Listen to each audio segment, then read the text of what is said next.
Vamos estudar.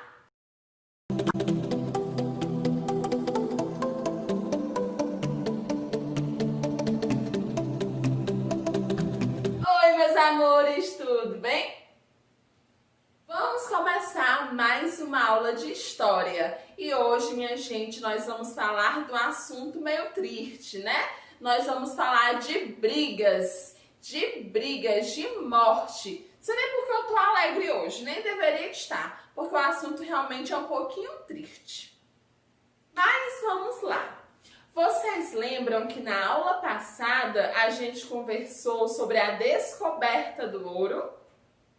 E a tia, inclusive, nessa aula, ela falou que nós íamos estudar várias revoltas, várias brigas que aconteceram a partir daí. Isso porque, minha gente, desde sempre as pessoas não desenvolveram um amor ao próximo. Sabiam que o amor ao próximo é muito importante?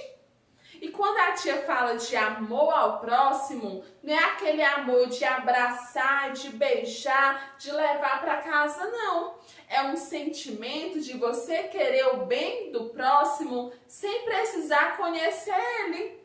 Por exemplo, se você está na porta da sua casa com a sua mãe ou com seu pai e passa alguém por ali e cai e se machuca, a tia tem certeza que, embora o seu pai ou a sua mãe não conheça a pessoa, não saiba o nome dela, a primeira atitude que eles vão ter é de correr lá para ajudar e perguntar se eles estão bem. Isso é amor ao próximo, é você não desejar o mal ao seu próximo sem precisar conhecer, mesmo não conhecendo, desejando sempre o bem.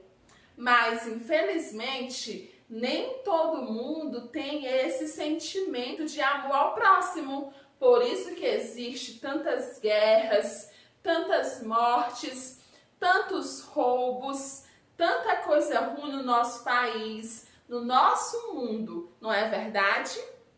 E no período colonial não era diferente, não.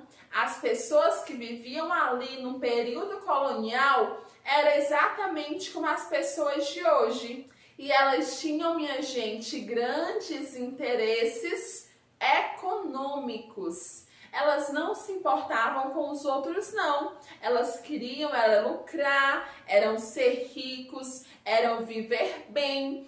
E a grande prova dessa falta de amor ao próximo é a escravidão.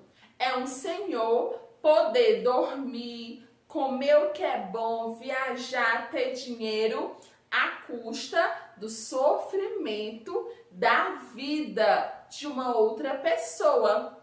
Imagina, gente, né? Os donos de escravos batiam neles, oprimiam eles, obrigavam eles a trabalhar toda hora, doente, e eles não tinham nem um pinguinho assim, ó, de pena dos escravos. Isso eu considero um grande exemplo de falta de amor ao próximo.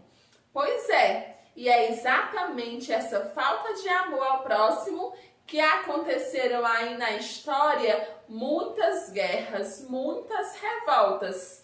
O nosso livro traz 6 revoltas, tá? E a gente vai dividir essa aula em 2. Hoje nós vamos conhecer 3 e na próxima aula conhecer mais 3, tá certo?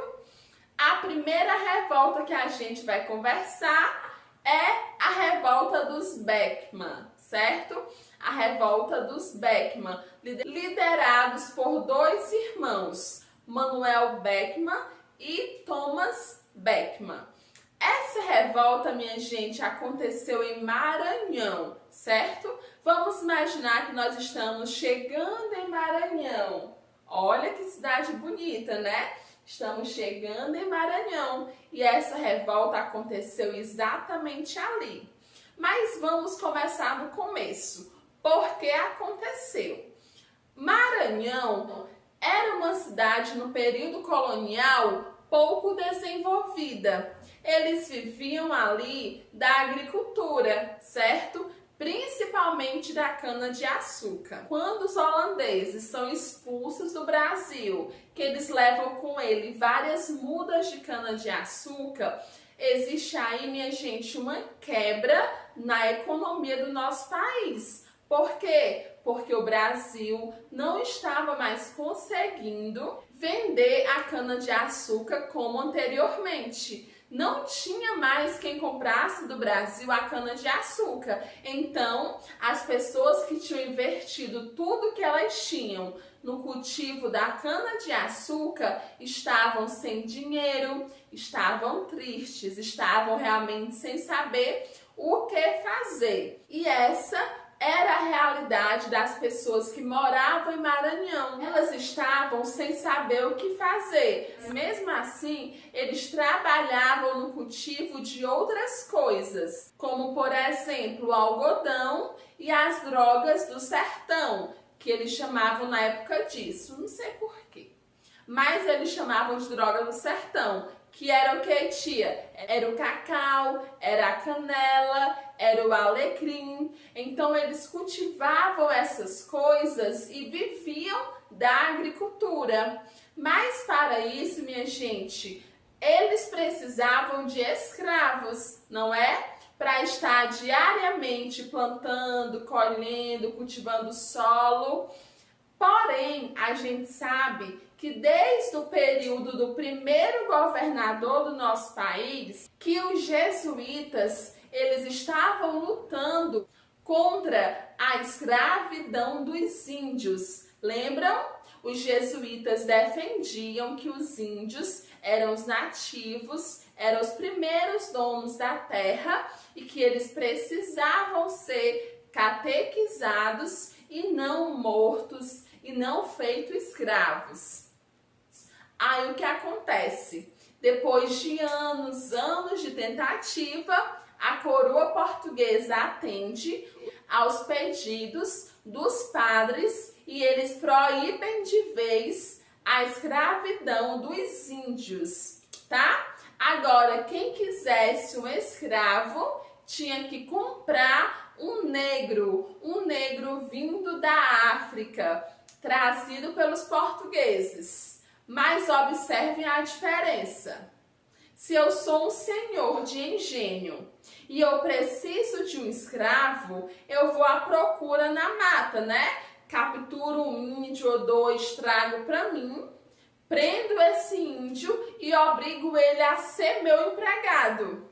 Agora a história mudou. Agora, para eu ter um escravo, eu tinha que comprar um negro. Então ficou mais difícil, né? Maranhão já estava sem dinheiro e agora o negócio ficou mais complicado, porque eles tinham que liberar os índios que eles tinham em casa e comprar escravos negros se eles quisessem continuar com os seus trabalhos, né? E o povo do Maranhão era igual a gente, eles lutavam, batalhavam para sobreviver, para comprar as suas comidas, para comprar as suas coisas, igual os nossos pais, né? Aí o que acontece, gente? Depois de muitos anos, o povo lá de Maranhão vivendo nessa situação, eles resolvem, gente, de se revoltar. Aí o que acontece? Portugal sabe do que está acontecendo em Maranhão e ele inventa uma solução. Ele fala para a população de Maranhão que todos os anos ele vai mandar em média de 500 escravos lá para Maranhão, para serem comprados por um preço justo, para que ninguém fique sem servos para poder trabalhar para eles. Só, minha gente, que mais de 30 anos se passaram e o rei de Portugal não cumpre a sua palavra. Ao contrário, ele vai instalar em Maranhão um comércio, certo? Um comércio chamado Companhia de Comércio do Maranhão. Companhia de Comércio do Maranhão. O que acontece? Ele vai ser o único comércio de Maranhão, onde vai vender tudo que as pessoas vão precisar, inclusive os escravos. Mas observem bem.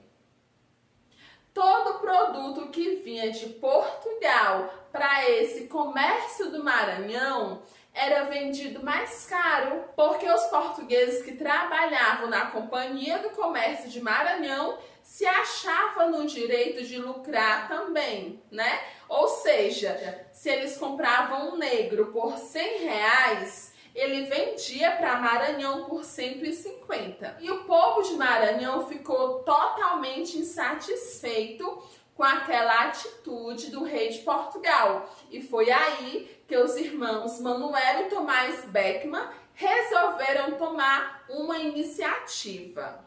E eles começaram a juntar pessoas que também pensavam como eles, que estavam tristes, insatisfeitos, com muita raiva de Portugal, com muita raiva dos jesuítas que proibiam escravizar os índios. E aí começou o babado. Sabe o que eles fizeram?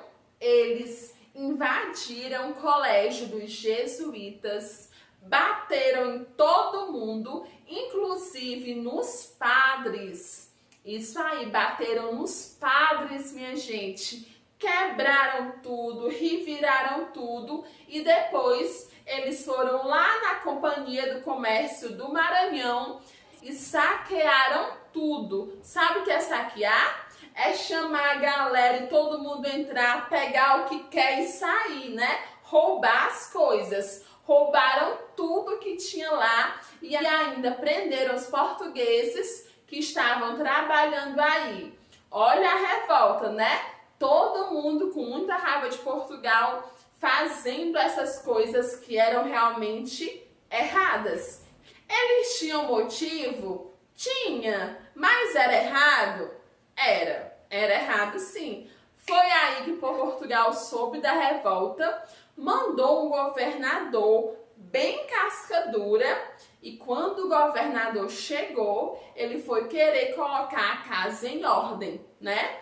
Ele pegou, gente, o líder desse movimento, que foi Manuel Beckmann, e ele enforcou Manuel Beckmann para todo mundo ver. Tipo assim, quem fazer isso novamente vai acabar como Manuel. E em relação a Thomas, ele foi expulso do nosso país, levado para longe e ninguém nem sabe o que aconteceu com ele. Então, toda a população ali de Maranhão começou a ter medo da coroa portuguesa. Começaram a entender que as ordens vinham de cima para baixo, né? E quem estava embaixo é que tinha que obedecer, tá? Outra revolta que aconteceu também nesse período colonial foi a Guerra dos Emboabas. Percebam que aqui a tia não usa mais a revolta dos Emboabas, ela usa guerra, a Guerra dos Emboabas. Então você vai entender que nesse conflito aqui, gente, teve muita morte, teve muito sangue, teve mesmo. Tia, o que aconteceu e por que aconteceu? Pronto. Nós vimos no vídeo do ciclo do ouro que foram os paulistas que encontraram ouro, certo? Foram os paulistas que encontraram ouro. Aí o que acontece? Quando os paulistas encontram ouro, o seu líder, que era Nunes Viana, que era o chefe da bandeira exploradora que encontrou ouro, ele pede, gente, para Portugal para ter o monopólio do ouro. Ou seja, ele fala assim: bem, Portugal, nós achamos o ouro e a gente quer ter o direito de somente a gente pegar esse ouro e revender para vocês, passar para vocês. Mas o que a gente quer é que só a gente pegue esse ouro. Nada mais justo, né? Eles que encontraram. Porém, Portugal não pensava por esse lado, porque Portugal já estava em crise econômica, né? Como a gente já falou. E Portugal, na verdade, queria lucrar de todos os lados. Vocês acham que Portugal ia perder a oportunidade de colocar um monte de gente para procurar ouro para ele? Ou proibir todo mundo e deixar só um grupo de pessoas procurando? Claro que não, né? Para Portugal, quanto mais gente, melhor. Quantas pessoas mais acharem melhor, mais rápido para ele. Então, ele proibiu isso. E os paulistas começaram a se sentir insatisfeitos, porque eles sofreram, eles andaram meses e meses à procura do ouro. Aí, quando eles encontram, vem um monte de gente pegar o ouro que era deles. E eles acabam ficando realmente com pouco ouro. Aí o que acontece? Eles começam a querer proibir todos os estrangeiros a se aproximarem dos lugares aonde tinham ouro. Então, nós tínhamos aí uma guerra dos paulistas contra todo mundo. Todo mundo que vinha, os paulistas eram contra. Aí olha o que acontece.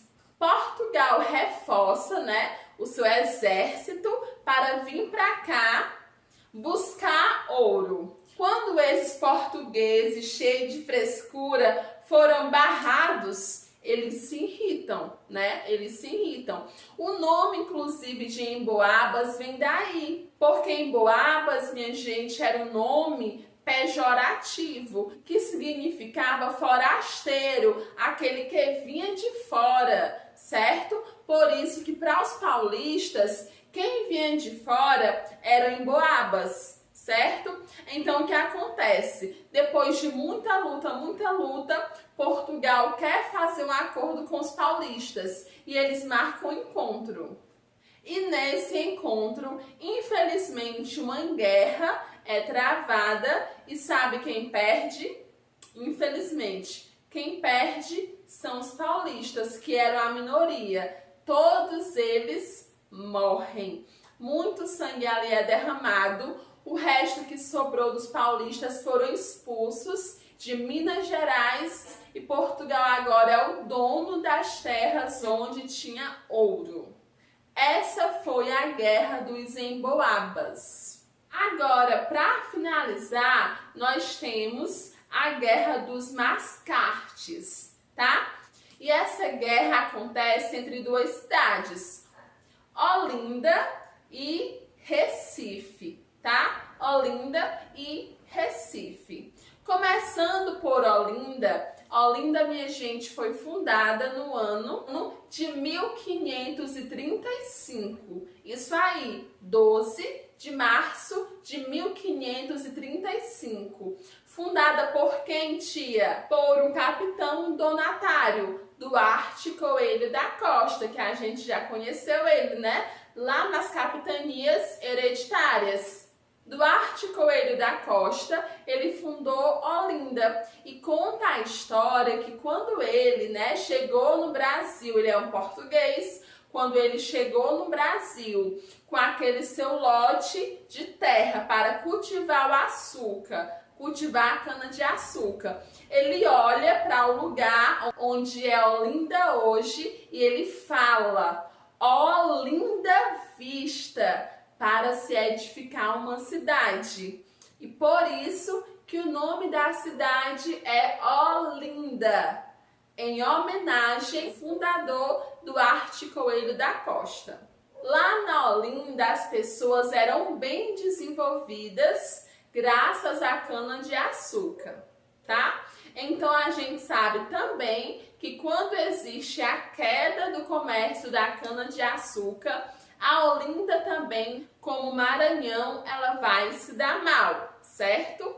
Enquanto Recife, que está ali próximo de Olinda, Recife, minha gente, era um local habitado somente pelos portugueses, tá bom? Enquanto Olinda tinha os nativos, tinha os mulatos, que era a mistura, né, de portugueses com os índios.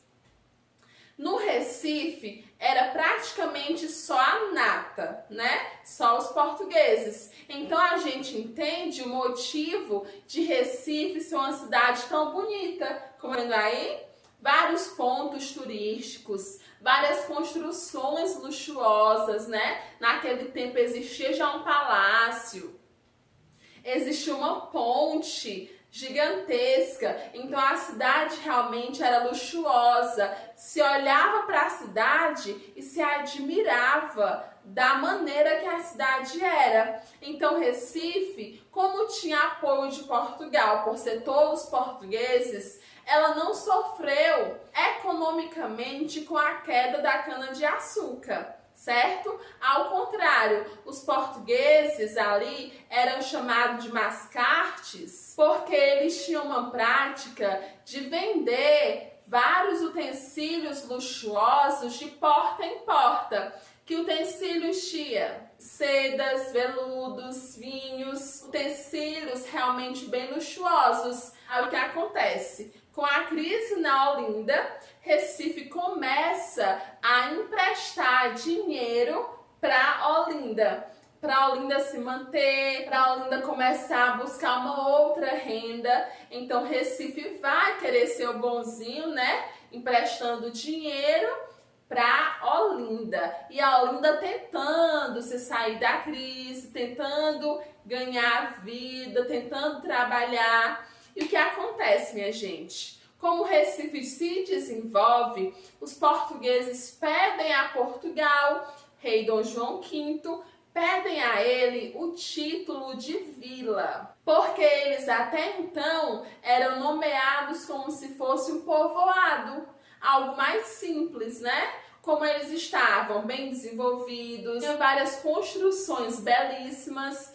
eles já podiam realmente ser chamados de vila. E é aí que começa o desentendimento, porque Portugal aceita, sobe Recife para a categoria de vila, não mais de povoado como era a Olinda, e ainda constrói um pelourinho no meio da cidade. O pelourinho era como se fosse uma coluna, sabe, de ostentação, para mostrar que aquela cidade tinha poder sobre as pessoas e ainda era o local onde os escravos, onde os bandidos eram amarrados e açoitados. Ou seja, qualquer um que cometesse algum delito era amarrado no pelourinho e açoitado, certo, gente? Aí o que acontece? A Olinda, quando ela vê o crescimento de Recife, ela fica com muito medo.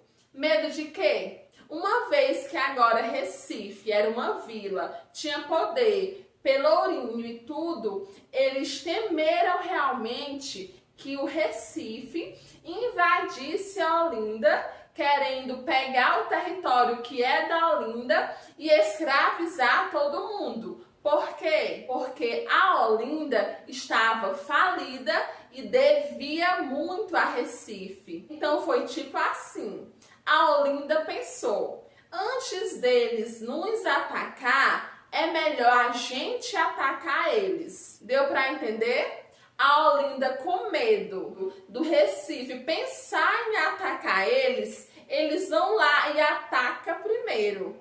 Aí o que acontece? Eles atacam a cidade, derrubam o pelourinho e acontece realmente uma guerra. Muita gente morre e tudo, mas no final Portugal vem, intervém, fica do lado do Recife e o Recife ganha a guerra. Vem também um novo governador para o Recife e ele prende todos os revoltosos que sobraram com vida. E assim termina a Guerra dos Mascartes. Estão vendo, minha gente, quantas guerras, né? Quantas revoltas e ainda não acabou não, viu? Falta a gente estudar mais três. Mas isso vai ficar para a próxima aula, se Deus quiser. Espero que vocês tenham entendido a aula de hoje. A tarefa que nós vamos fazer agora, ela vai valer nota, certo? E ela pode e deve ser pesquisada pelo livro de vocês, tá certo? Até a próxima aula, fiquem com Deus, façam a tarefa e mandem pra tia a foto, tá? Até a próxima aula. Beijinho, beijinho. Tchau, tchau.